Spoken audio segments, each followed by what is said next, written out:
Are you touching yourself? Yeah. Why? Are you ready to get raw and real? I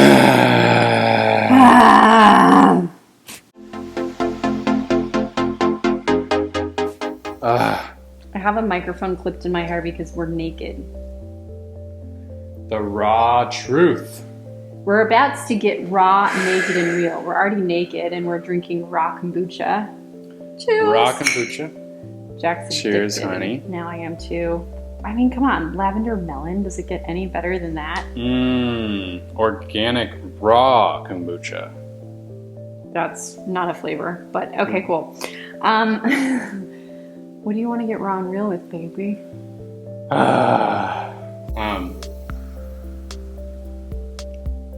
Helping people with transformation. How about Super good. breaking through fears? Oh yeah, slaying the demons. Slaying demons.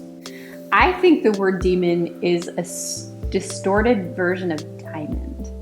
And I think that truly we all have the diamond within us. And that there's that little piece of coal that when it can take the pressure, it cracks open into the divine diamond. But before that happens and we're like, no, don't make me feel the pressure. And we're like trying to fight divine guidance. We end up like not getting to the sweet spot and just staying stuck in the demon darkness. That makes me think of this awesome movie called Finding Joe.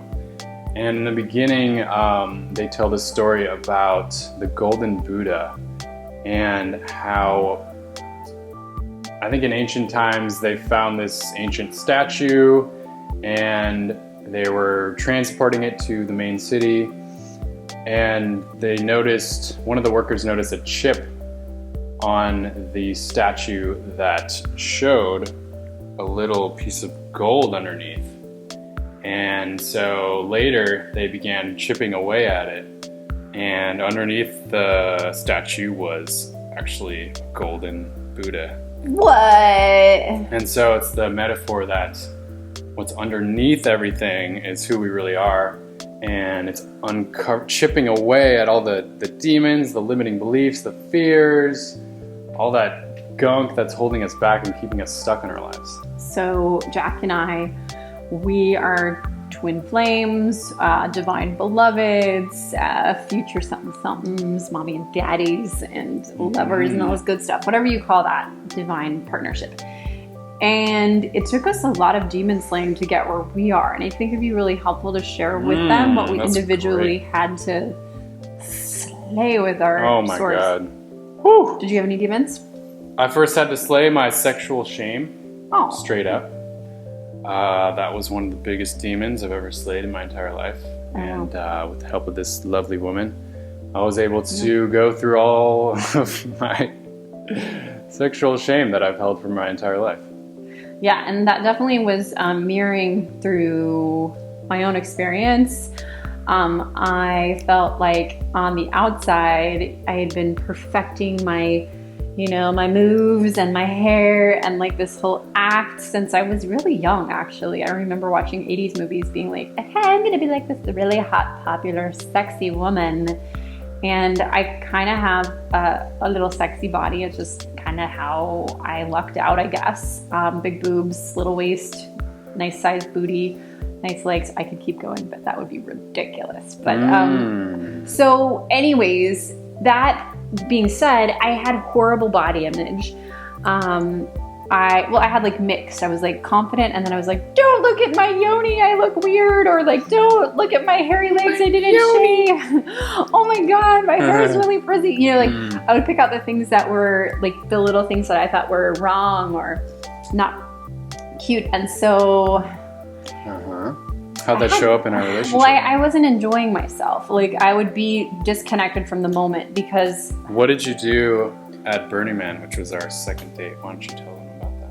Well, the thing is, when I met Jack, I had to slay a major demon because I was projecting that my twin flame would be like different than Jack. He has a cute little red beard. It's so cute. Now I love it. At first I was like, I feel like he's not the right one because I envisioned this other version of of this. Jack knows the story. He probably wants to kill me by now. But basically, I wasn't in the moment because I was projecting all my body image issues onto Jack. I was like, he doesn't have the this, the that in his body. And like, He has back acne, so that means he's not my twin flame. Yeah. He's not rich, so that means he's not my twin flame. Yeah. And so I wasn't in the moment to be like, is this the right partner? And well, I have to say, because I'd been divinely connected, like I'd been meditating and feeling really divinely connected, that there was like a thread of the light. There was like, in the moment, I'd be like, well, he's not in the physical what I was expecting, but I feel this connection. So I'm going to take one more step. But at the same time, my ego was like, no. So I tried to break up with him like 10 times or something. 20 times, 30 times. Okay, but no one's counting. Actually, he totally counted. But yeah, because I was basically rejecting myself, and I think that was kind of a demon. Yes, that was a massive demon, and I had to stay really strong during some of the most difficult times of my life. I was lucky enough to have had mentorship from a coach, a men's coach, who helped me master my ability to deal with my own demons and my own emotions. And so I was able to process, to the best of my ability at the time, all of the massive demons and emotions and pains that were coming up for me at the time, and taking full responsibility for them, and not doing my best to not project them onto this lovely soul right here. And that really blew my mind. Like, I was like, whoa. Like, first of all, he was only 25 when I met him, but I was like, he's clearly an advanced being, an advanced soul, and also as a human, like very advanced at dealing with his emotions, because he would feel to heal his emotions and take responsibility. And I'd been with many different types of men, even men that were like psychologists and healers and very like supposedly advanced, but I was like, no one has worked energy as quickly and efficiency as this man, and I was just blown away. Aww. Thanks, sweetie. And it made it a lot easier for me because I didn't have to do all the work. In the past, I was like, well, I have to slay the guy's demon because he has no tools. Men aren't responsible with their emotions. I have to be a healer, and then I'd be like wiped out. And I had all this energy with you. It was like there was so much room for fun and play and new growth. And so much love, right? And that's why I think so many demons came up, because the more light we show on our true selves, the more that we can see, like the metaphor of that Buddha, we can see like all the crap that's like over our golden Buddha that's inside. So we had so much love in our relationship that it didn't seem like love a lot of the time, because it was so like seemingly hurtful at the time, or painful, or just so much emotions were coming up. And it was very raw and real at the same time. Like, I'm glad that we were willing to get kind of ugly, because I know a lot of conscious couples and friends will be like, so beautiful. Like, we want to keep things all like peachy keen and nice. And I was just like, I love you, I appreciate you, and there's a part of me coming up where like I'm going through my process, and I'm pissed that I didn't get a guy that, you know, is a 7-figure earner with his life all together and that is my age. Like, this is what I'm going through, and I would own it from my own space. And then sometimes we'd just be like, okay, can you hold space for this? I'm gonna have a temper tantrum and scream at you. Like, we were doing it consciously, but I think there were times where like I screamed at you. I was like, I can't let you leave the toilet up at my house, or I'm never gonna let you stay here again. And he was like, oh my God. Super scared.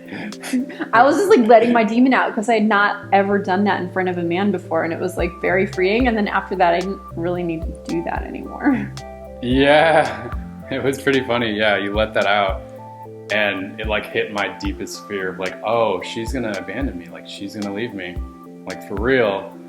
And I got super scared, and I went into my terror right in front of Amanda, and I think you saw my terror, and then you like instantly like comforted me or something. Yeah. Because you could see how much I loved you. Yeah. Because I was like, oh my God, I can't ever like. I think that what it is you had kind of this unconscious demon. You're like, I'm the like lazy king. I don't have to ever put the toilet seat down or ever clean up or take the trash out when I'm staying, at a friend's house. And I was like, no, like I am not okay with that. If you're staying, and that was like one of the first times you probably stood up to a man, like for real, right? Yeah. Yeah, and definitely that powerfully, anyways. And I think that demon like got cast out very quickly. It was very ugly, but once it was gone, like we could go back to love and light. And that was the thing is, I think when you're slaying a demon, you have to be willing to know that love will come back. But in that moment, you have to kind of look at the demon in the eye and set a boundary and be like, no. Yeah. With so much love, I'm going to fucking kill you. And like, not to the person, but to like the demon, be like, this is not okay behavior. It is not okay energy. Ouch, darn demon. And then, if the demon doesn't go, then you use your psychic tools, you set a boundary with the person. But the cool thing is, like, if you can ask and that person responds, then the demon's gone, and then you can have so much more space. Like, he didn't leave the toilet seat out, like, I think maybe once or twice. For like the next like 6 months, right? Yeah, and you still leave it down. It's amazing. Because I slayed the toilet demon. The way I look at slaying demons, and I've done a lot of work on this in the past year and a half straight, is first have to look at the demon, like Amanda said,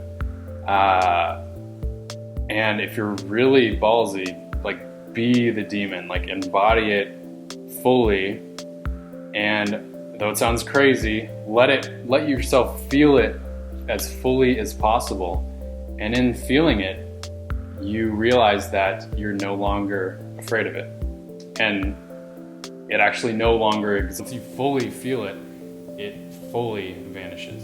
Wow. But only if you fully feel it, because if you resist it 1%, there's still going to be 1% still there.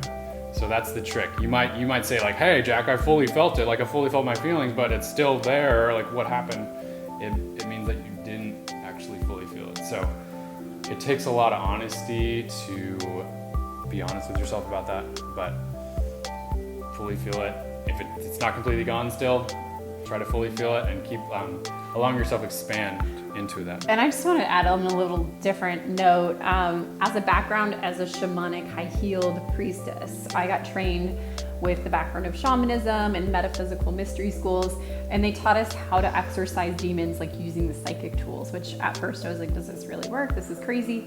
And I think, yes, it can work, but not unless you're doing the work that Jack is talking about. Like a shaman who just comes in and clears a demon without the soul who is asking for the healing. Like if the soul doesn't want that healing, then it can't happen. So sometimes we're like, I want help with something, but we're not really willing to feel the emotion around it and face the truth. And then you'll wonder, well, why didn't that shamanic clearing work? And it's like, well, you're not ready for the spiritual work until like you get real with what's actually going on in your life and feel the low self-esteem or whatever pain it is, and then you can clear it. It's like, I want to fix this, but I want you to do it for me.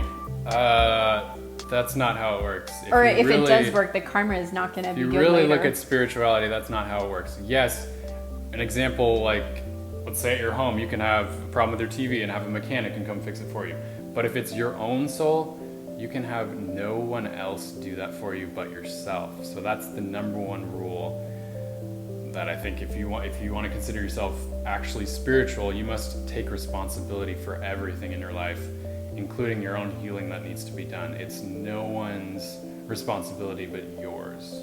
But on the flip side of that, we often need mirrors and we need healers and mentors and things like that. But they're the mirror and tools. They can hold space for you, but they're not going to like, you can't just pay someone your, $5,000 to just like totally change your life and you're like, okay, I'm just going to stay unconscious. It's, a different. Yeah, you could pay $1 million to Tony Robbins to help you slay this demon that's holding you back from attracting your life partner.